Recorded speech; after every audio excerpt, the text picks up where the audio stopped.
एक नौजवान शादी किया, सऊदी में रहता था, सऊदी से आया, शादी कर लिया, बाप का इकलौता बेटा।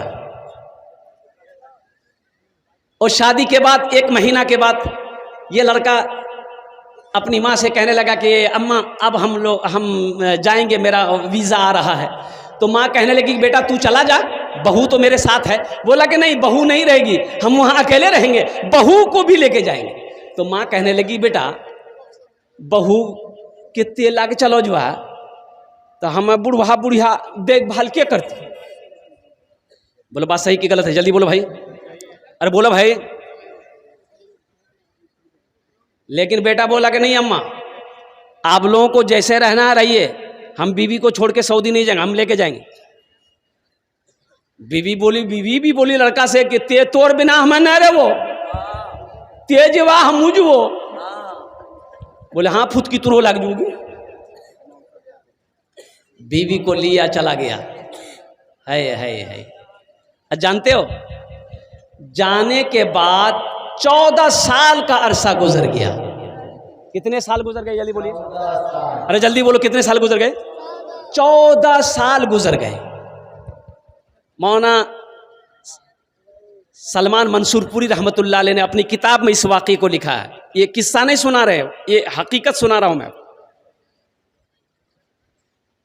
वो नौजवान 14 साल सऊदी में रहा, 12 हज किया 14 साल में। कितने हज किया? 12 हज किया। 12वां हज में वो बैठा खाने काबा के पास में ज़ारो कतार रो रहा था।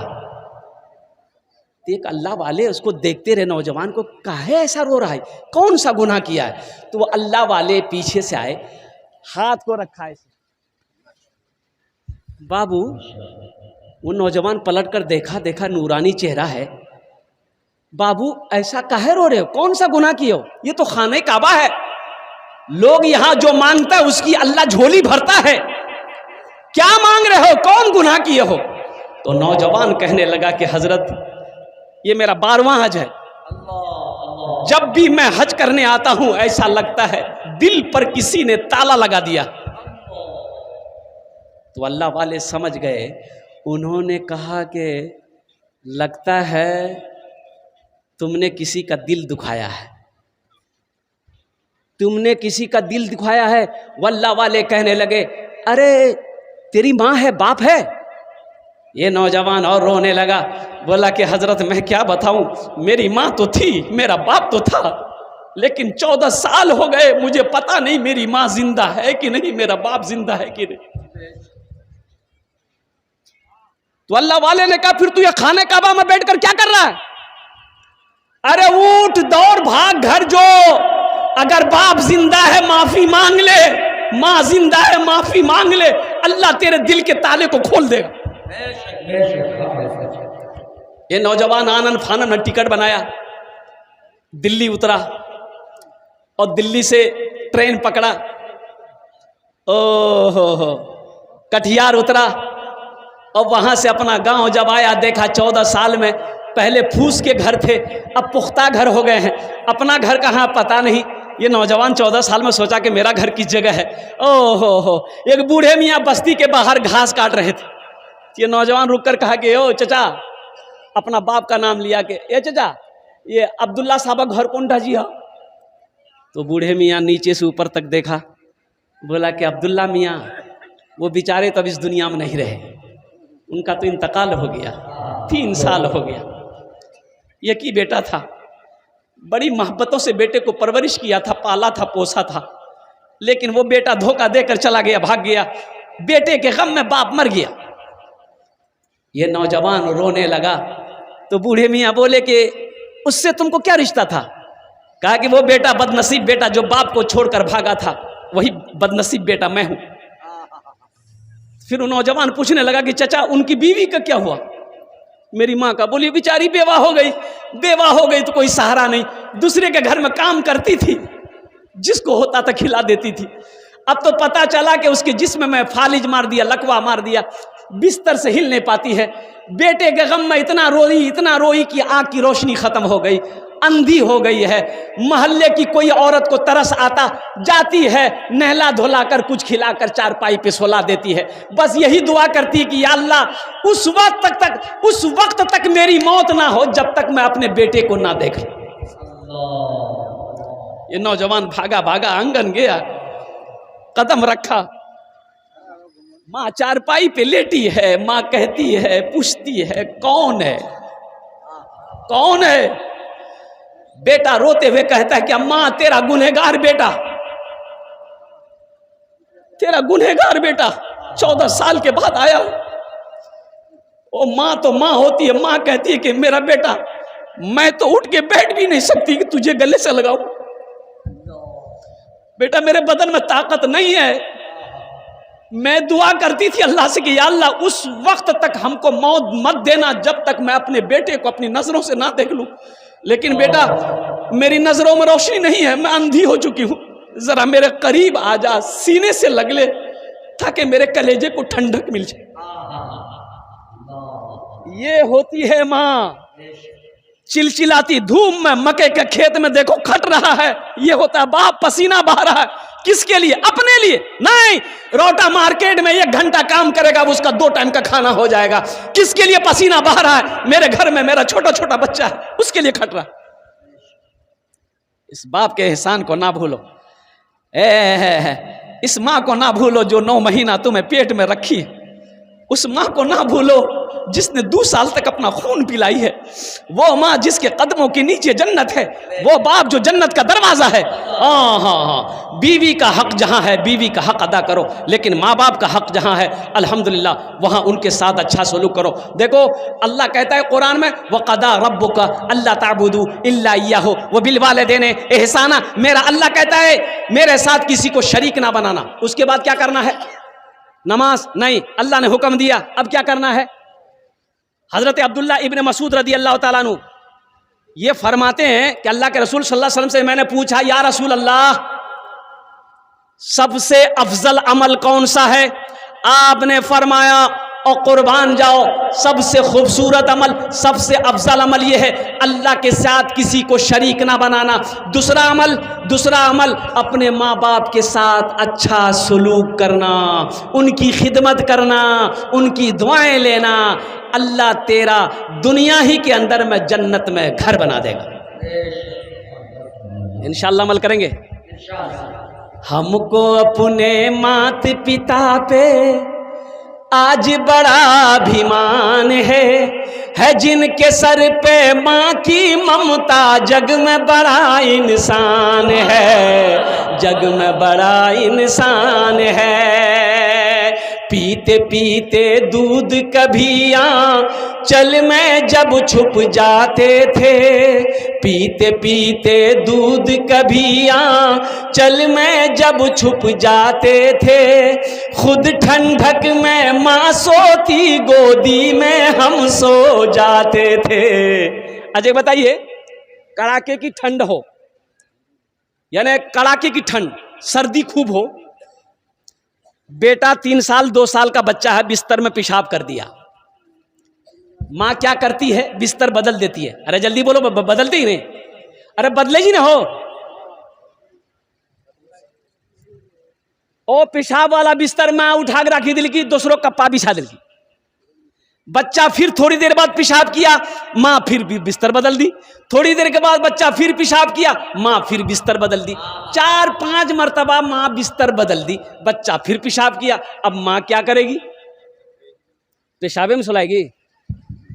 अरे माँ पेशाबे में सुलाएगी बच्चा को? अरे बोलते काहे नहीं है? सुलाएगी माँ। बाप पसंद करेगा मेरा बेटा पेशाब में सोए? अरे बाप पसंद करेगा? और सुनो, बिस्तर नहीं है, भोटिया नहीं जी, खत्म। और सुनो, माँ खुद पेशाब में सोती है, अपने बेटे को सीने पे सोलाती है, इसे दुनिया माँ कहती है।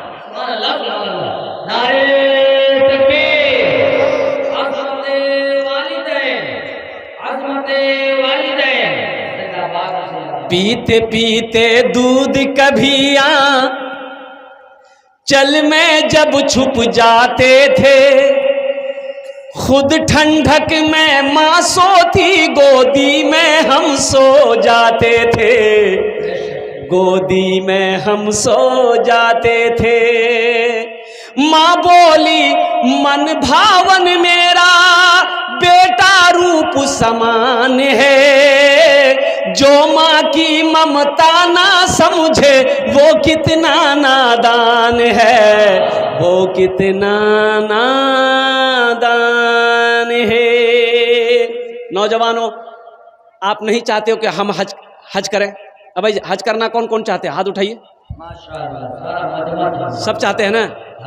तो जिनके माँ बाप नहीं है, ये ऑफर उनके लिए नहीं है। जिनके माँ बाप जिंदा है उनके लिए ये ऑफर है। उनके लिए ऑफर क्या है? एक हज, कोई पैसा खर्चा नहीं, पैसा खर्चा नहीं। अभी हज करने जाएंगे आप, 4 से 5 लाख रुपए खर्च होंगे। घर बैठे आप हज करो, घर बैठे हज का सवाब पाओ। क्या अल्लाह के रसूल सल्लल्लाहु अलैहि वसल्लम इरशाद फरमाते हैं, जो बेटी सुबह उठे और अपने बाप के चेहरे को मोहब्बत की नजर से ऐसे देख ले, बाबा ठीक जानी, बाबा ठीक छानी, मोहब्बत की नजर से सिर्फ देखे, अल्लाह उसे एक हज्जे मकबूल का सवाब अता फरमाता है। एक हज्जे मकबूल का सवाब अता फरमाता है। इसलिए मेरे बच्चों, नौजवानों, माँ बाप हैं, इनकी कदर करो, इनकी दुआएं लो, अल्लाह तेरी तकदीर बदल देगा।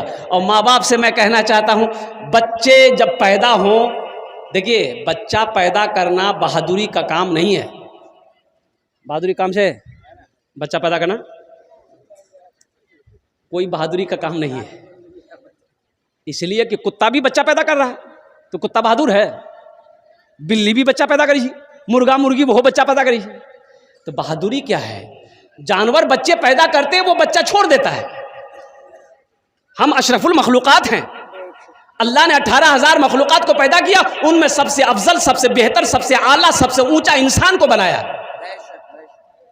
तो हमारे घर में जब बच्चा पैदा हो तो बहादुरी यह है कि उस बच्चे की अच्छी तरबियत हो, अच्छी तालीम हो।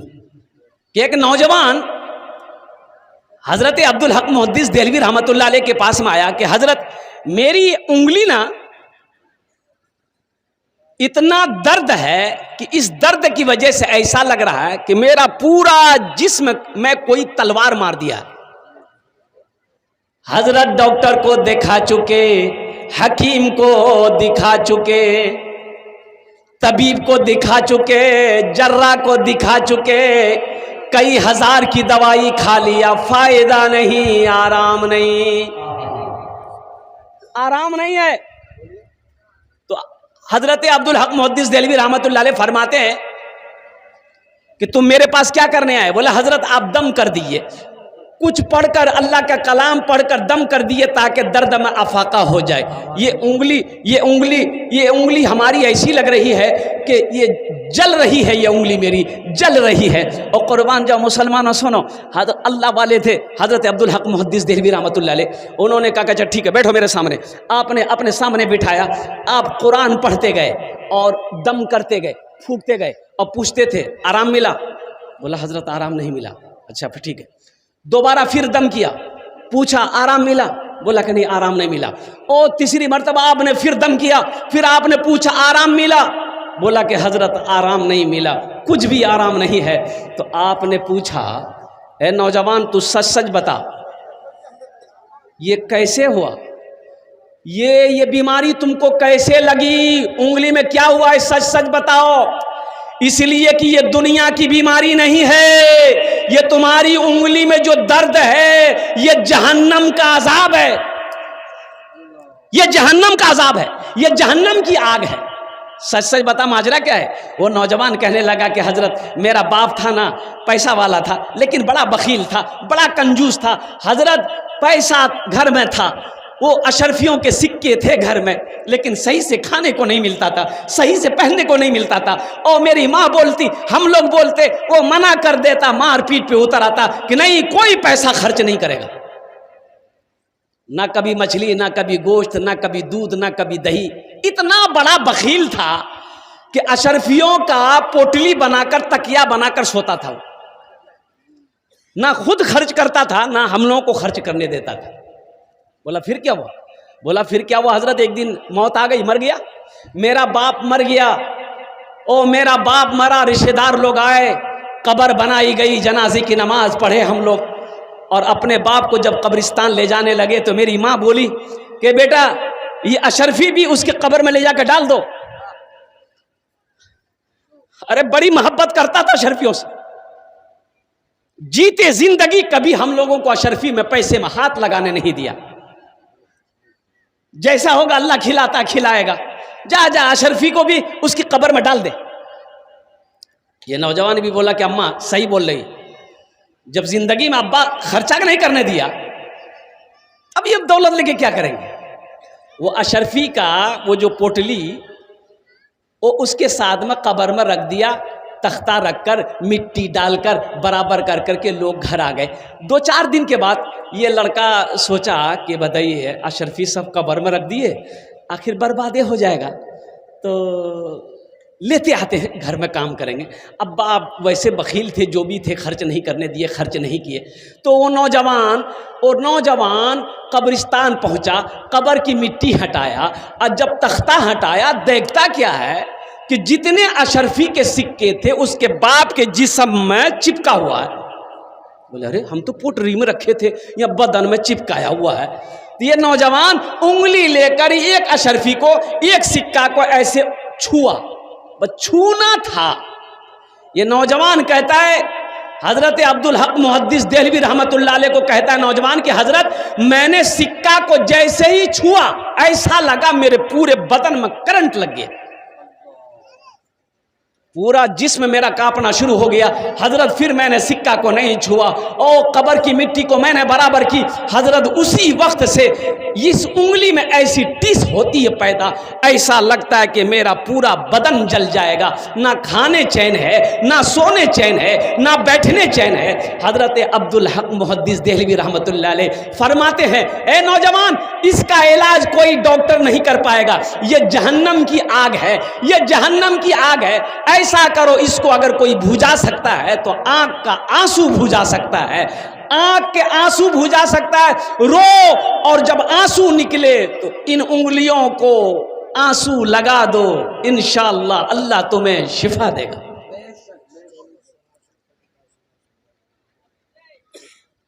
हम ये नहीं कहते दौलत नहीं होना चाहिए, दौलत होनी चाहिए, अल्हम्दुलिल्लाह हो है तो अल्हम्दुलिल्लाह अल्लाह का शुक्र अदा कीजिए। हलाल है घमंड नहीं करना, हलाल है तो हिसाब देना होगा अल्लाह को, हलाल है तो अल्लाह को हिसाब देना होगा। अगर हराम दौलत है तो अजाब सहना होगा, फिर घमंड कहेगा। हलाल है तो हिसाब देना होगा, हराम है तो अजाब सहना होगा। तो हम कहते हैं कि जहां पर अल्लाह दौलत दे, माल दे, पैसा दे तो अल्हम्दुलिल्लाह अल्लाह का शुक्र अदा कीजिए। जहां खर्च हो वहां खर्च कीजिए, जहां जायज़ खर्च हो वहां खर्च कीजिए। मदरसा हो, मस्जिद हो, गरीब हो, फ़कीर हो, यतीम हो, बेसहारा हो, उनके पीछे पैसा लगाओ, ये पैसा अल्लाह के बैंक में जमा होगा। मेरा अल्लाह सखी है, सखावत को पसंद करता है। इसलिए मैं कहता हूँ मुसलमान बखील, अरे मुसलमान बखील नहीं होता, मुसलमान कंजूस नहीं होता, मुसलमान कंजूस नहीं होता, मुसलमान बखील नहीं होता। हम ये नहीं कहते मेरे पास 10 रुपए हैं, अच्छा देखिएगा मेरा क्या है आपका क्या है। अल्लाह के रसूल सल्लल्लाहु अलैहि वसल्लम इरशाद फरमाते, लोगों तुम कहते हो ये माल मेरा, ये माल मेरा, ये माल मेरा, ये माल मेरा। साहबा ने कहा या रसूलल्लाह ये माल तो मेरा है। बोला नहीं तुम्हारा नहीं है। या रसूलल्लाह कैसे नहीं है, ये खेत तो मेरी है, ये मोबाइल या रसूलल्लाह मेरी है। ओ मुसलमानों सुनो, अल्लाह के हबीब सल्लल्लाहु अलैहि वसल्लम इरशाद फरमाते नहीं ये माल तुम्हारा नहीं है, ये माल तुम्हारा नहीं है, ये माल तुम्हारा नहीं है। या रसूलल्लाह सल्लल्लाहु अलैहि वसल्लम फिर मेरा माल कौन सा है? आपने इरशाद फरमाया जो तुम अपने हाथों से आगे भेज दिए वो तुम्हारा है, जो बचा हुआ है वो तुम्हारे बेटों का है, वारिसों का है, वो तुम्हारे हुकूकदारों का है, वो तुम्हारा नहीं है।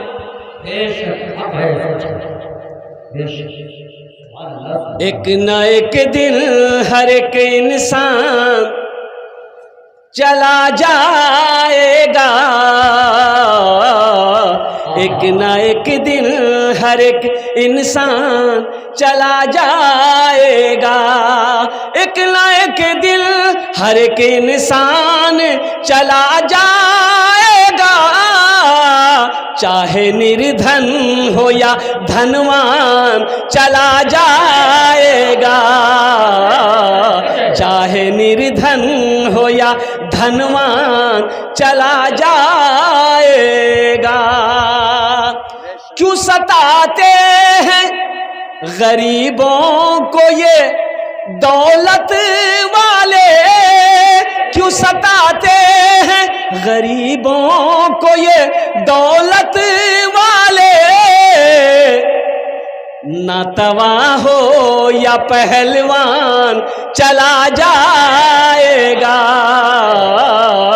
एक ना एक दिन हर एक इंसान चला जाएगा। सुनी रह जाएगी ये ऊंची इमारत तेरी, सुनी रह जाएगी ये ऊंची इमारत तेरी, तू है कुछ रोज का मेहमान चला जा, तू है कुछ रोज का मेहमान चला जाएगा। और ये से देखिए, बीवी घर में अगर बीवी हो, घर में अगर बच्चा है, घर में परिवार अगर है, अल्हम्दुलिल्लाह अल्लाह ने अगर पैसा दिया है, टाका दिया है, माल दिया है, अगर बीवी अच्छा खाना खाना चाहे, बच्चा अच्छा खाना खाना चाहे, उसे खिलाओ। बाप बीमार हो गया, सुनो नौजवानों सुनो, बाप बीमार है, माँ बीमार हो गई, पैसा अल्लाह ने दिया है, ये अमौर रोटा के डॉक्टरों के चक्कर में मत पड़ो। अच्छे डॉक्टर, अच्छे सर्जन से बाप का इलाज कराओ, माँ का इलाज कराओ, बखीली ना करो, कंजूसी ना करो, अच्छा खाना खाओ, अल्लाह ने दिया है, खाओ। अच्छा, कितने लोगों को देखा है 50 बीघा जमीन का मालिक, 100 बीघा जमीन का मालिक, पैरम चप्पल, पैरम चप्पल नहीं जानो, वो की चप्पल भी नहीं की है। इतना पैसा, इतनी दौलत, बदन में फटा हुआ कपड़ा, या अल्लाह गंजी फटी हुई, लुंगी यहाँ ढक यहाँ बनी,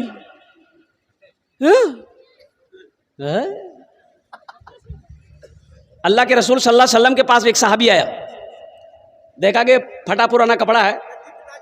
अच्छा ठीक है, सुन जाइए, एक सहाबी आया, या अल्लाह के रसूल सल्लल्लाहु अलैहि वसल्लम के पास में एक सहाबी आया, देखा कपड़ा फटा हुआ है, तो आपने पूछा, अरे तेरे पास माल उल है, पैसा उसा है? कहा कि या रसूल अल्लाह है, बाग भी है, पैसा भी है मेरे पास है। तो आपने फरमाया माल है तो फिर दिखता क्यों नहीं है? उसका असर दिखना चाहिए ना भाई, पैसा है उसका असर दिखना चाहिए, माल है उसका असर दिखना चाहिए ना। ये अल्लाह की नाशुक्री कैसा?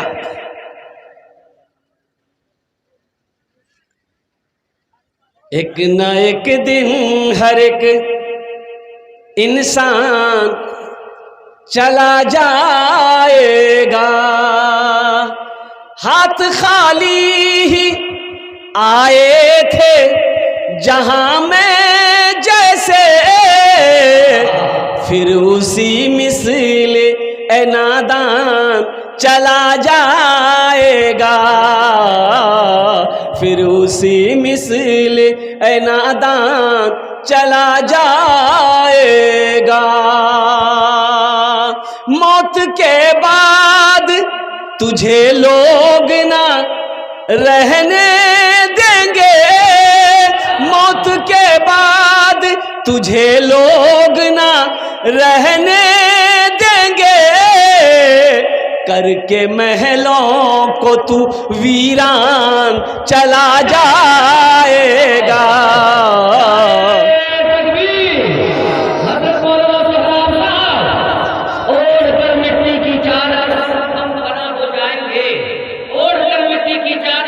हम फना हो जाएंगे, एक दिन आएगा हम सब बेमिसाल एक न एक दिन हर एक इंसान चला जाएगा।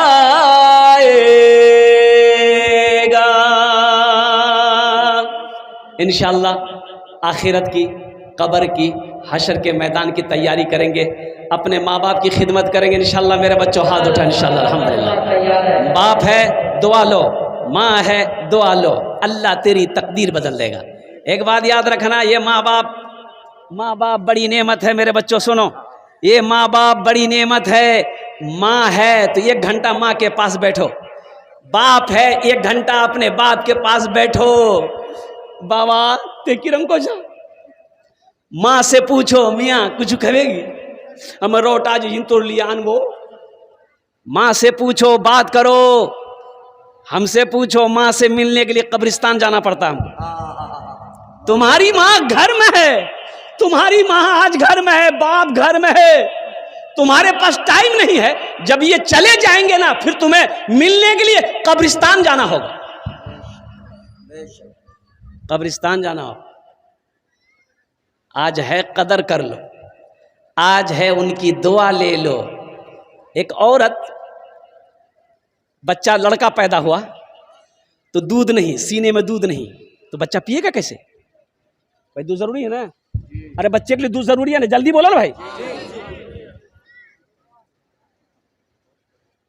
तो इस औरत से किसी ने कहा कि डॉक्टर को दिखाओ तुम। ए सुनो नौजवानों सुनो, ये मां डॉक्टर के पास गई कि डॉक्टर साहब मेरा एक लड़का हुआ है लेकिन सीने में दूध नहीं है, बच्चा कैसे मेरा पिएगा? डॉक्टर ने इंजेक्शन लिखा कि रोजाना ये इंजेक्शन तुमको लगाना पड़ेगा। औरत प्रिस्क्रिप्शन लेके मेडिकल गई, 1 महीने का इंजेक्शन ले ली। अच्छा सुनो, रोजाना 1 इंजेक्शन लगाती थी वो, बच्चा 24 घंटा जब भी भूख लगती थी बच्चे को वो दूध पिला देती, दूध उतर आया। 1 महीना जब हो गया तो ये औरत देखती क्या है कि बदन की हड्डी जो है ये कमजोर हो रही है, बहुत दर्द है, अब पूरे बदन टूट रहा है। तो फिर दोबारा डॉक्टर के पास गई, बोली कि डॉक्टर साहब ये जब से ये इंजेक्शन ले रहे हैं ना, हड्डी बहुत दर्द कर रही, अब पूरा बदन टूट रहा है। तो डॉक्टर ने कहा इंजेक्शन लेना बंद कर दो। तो बोली कि इंजेक्शन लेना बंद कर देंगे तो मेरा बच्चा क्या पिएगा, मेरा बेटा क्या पिएगा, मेरा बेटा तो भूखा रह जाएगा। नहीं नहीं डॉक्टर साहब, हड्डी दुखे चाहे बदन दुखे, हम अपने बच्चे को भूखा नहीं रख सकते। ओ सुनो नौजवानों, 25 साल का अरसा गुजर गया, वही बेटा जवान हो गया, बेटा जवान हो गया। मां सोई पड़ी है, मां के कराने की आवाज आई, बेटा मां के पास गया, बोला अम्मा क्या हुआ? बोला कि बेटा देखो ना मेरी हड्डी बहुत दुख रही है, पूरा बदन टूट रहा। तो बेटा कहता है कि कुछ उल्टा पुल्टा खेल लेते, यहां लगा नाते सुते जान ना हमरा सुते दी जा।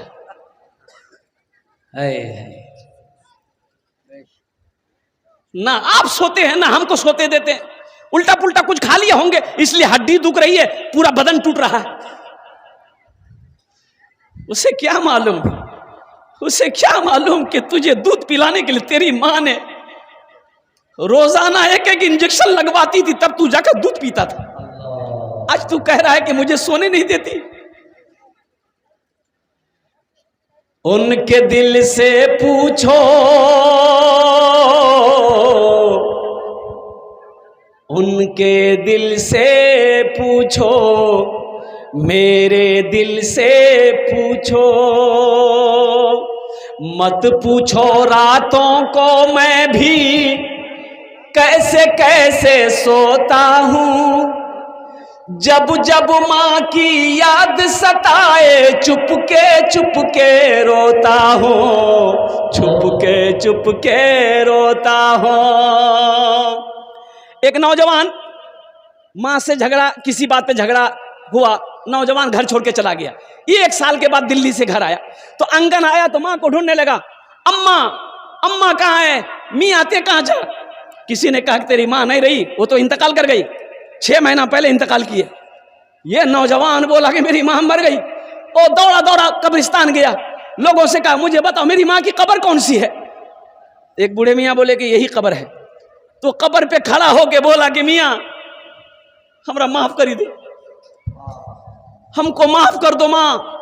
तो एक बूढ़े मियाँ ने कहा कि तेरी माँ मरने से पहले कह गई थी कि मेरा बेटा आए ना तो उसे कह देना मैंने उसे माफ कर दिया।